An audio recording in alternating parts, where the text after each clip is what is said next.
गाजी Ahmad report साइल लाखू तहसील अस्पताल गाजी अहमद में ambulance service न होने के बायस अस्पताल में मरीजों को मुश्किलात का सामना करना पड़ता है।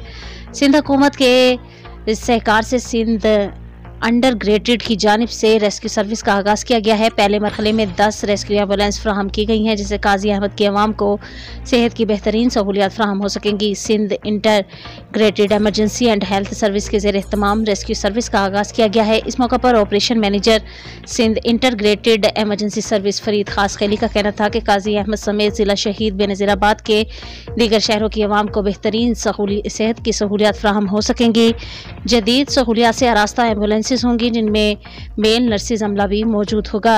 दूसरी जानिब MS तलका गाजी अहमद अस्पताल डॉक्टर जमशेद अहमद खानजादा का कहना था कि तलका अस्पताल गाजी अहमद में एम्बुलेंस की कमी का दरीना मसला रेस्क्यू के आगाज से हल हो गया है। अब एम्बुलेंस सर्विस से नवाबशाह अस्पताल में मरीजों को मुंतकिल करना आसान हो जाएगा। महकमा सेहत सिंध की जानिब से रेस्क्यू सर्विस का आगाज़ एक अच्छा कदम है। रेस्क्यू सर्विस का डिस्ट्रिक्ट हेडक्वार्टर गाजी अहमद को बनाया गया है।